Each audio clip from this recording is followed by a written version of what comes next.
మాయాజాల pencil పేద పిల్లవాడి పరిచయం. రవి అనే పేద పిల్లవాడు ఒక చిన్న గ్రామంలో ఉంటాడు. అతనికి తన పరిస్థితులకన్నా పెద్ద కలలు ఉన్నాయి. కాని అతని కుటుంబం జీవనోపాధి కోసం కష్టపడుతుంది.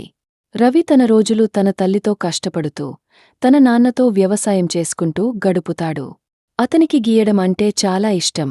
కాని ఆర్ట్ సరఫరాల కోసం అతనికి డబ్బులేదు. మాయాజాల పెన్సిల్ కనుగొనడం. ఒకరోజు రవి చెత్త తీసుకురావడానికి అడవిలో వెళ్ళిపోతుంటే అతను నేలపై ఒక పాత, ఆశ్చర్యకరమైన పెన్సిల్ కనుగొంటాడు. అతను అది తీసుకోగానే అతనికి ఒక విచిత్రమైన శక్తి తన కాళ్ల ద్వారా ప్రవహించేదానిని అనుభూతి చెందుతాడు. ఆ పెన్సిల్ ఏపాటివా చూసిన పెన్సిల్ కాదు.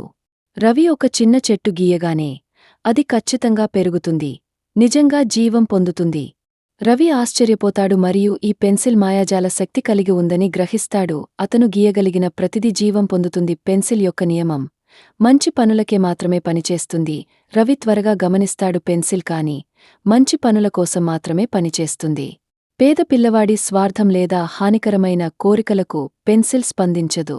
రవి ఈ విషయం పరీక్షించడానికి ఒక చాకలెట్ ఇంటి రూపం గీయగలుగుతాడు. కాని అది పనిచేయదు. కొంచెం నిరాశకు గురయ్యాడు. కాని చివరకు అతను తన కుటుంబం కోసం ఒక సులభమైన భోజనం గీయగా అది తక్షణమే ఉద్భవిస్తుంది. పెన్సిల్ అప్పుడు తన నిజమైన స్వభావాన్ని చూపిస్తుంది. అది నేరంగా ఉపయోగపడే మార్గం ఎంచుకోకుండా మార్గాన్ని చూపుతుంది. రవికి మొదటి సృష్టి పేదలకు సహాయం. రవి పెన్సిల్ ఉపయోగించి తన గ్రామస్తులకి సహాయం చేయడం మొదలెడతాడు. అతను పంటలు లేకుండా ఉన్న రైతులకు కూరగాయలు గీయగలుగుతాడు, నిరాశ్రయులకు ఇళ్లు నిర్మిస్తాడు, మరియు చెరువులు లేదా తాగునీరు లేని గ్రామాలకు మంచినీరు తీసుకొస్తాడు. గ్రామంలోని ప్రజలు అతన్ని పెద్దగా ప్రశంసిస్తారు. కాని రవి మౌనంగా ఉంటుంది, పెన్సిల్ యొక్క మాయగుణాన్ని గపన చేయకుండా.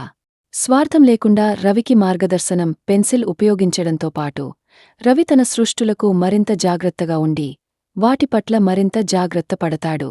ఒకరోజు అతను గ్రామంలో చల్లదనాన్ని అందించేందుకు ఒక అద్భుతమైన చెట్టు గీయగలుగుతాడు. కాని అది మరింత పెద్దగా పెరుగుతుంది, నూరే ఇతరుల మంచువేపకు రంగులవలే.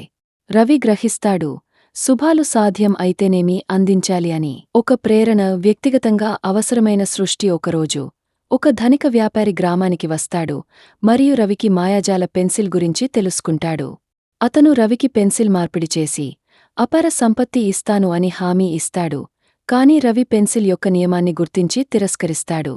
గ్రామంలో మార్పు. భవి యొక్క దయాగుణం కొనసాగుతుంది. గ్రామం వికసిస్తుంది. పేదలు ఆకలిగా ఉండరు, పిల్లలు విద్య పొందుతారు, అందరికీ ఇళ్ళు ఉంటాయి. గ్రామస్థులు భవిను అభిమానిస్తారు. పెన్సిల్ మాయా శక్తికి కాదు, అతని మంచి హృదయానికి. అతను ఇతరులకు సహాయం చేయడం మరియు దయతో జీవించడం నేర్పుతాడు. త్యాగం. కాలం గడుస్తున్న కొద్దీ భవి పెన్సిల్ ఒక వరంగా ఉందని గ్రహిస్తాడు. కాని అతని జీవితాన్ని నిజంగా మార్చింది అతని హృదయం మరియు నిర్ణయాలే. ఒక ప్రశాంత సాయంత్రం భవి చివరి సృష్టి చేస్తాడు, మాయ లేకుండా మంచి పనులు చేయగల ప్రపంచాన్ని గీయడం. అతను పెన్సిల్ శక్తిని విడిచిపెడతాడు. ఇప్పుడు గ్రామం ప్రేమతో మరియు దయతో నిలబడగలదని తెలుసుకునని మార్చబడిన భవి జీవితం. భవికు పెన్సిల్ లేకపోయినా అతని జీవితం ఊహించని విధంగా సంపన్నంగా మారుతుంది. గ్రామస్థుల గౌరవం. ప్రేమ పొందిన అతను ఇతరుల ఆనందంలో సంతృప్తి పొందుతాడు. గ్రామం ఆనందంగా కొనసాగుతుంది.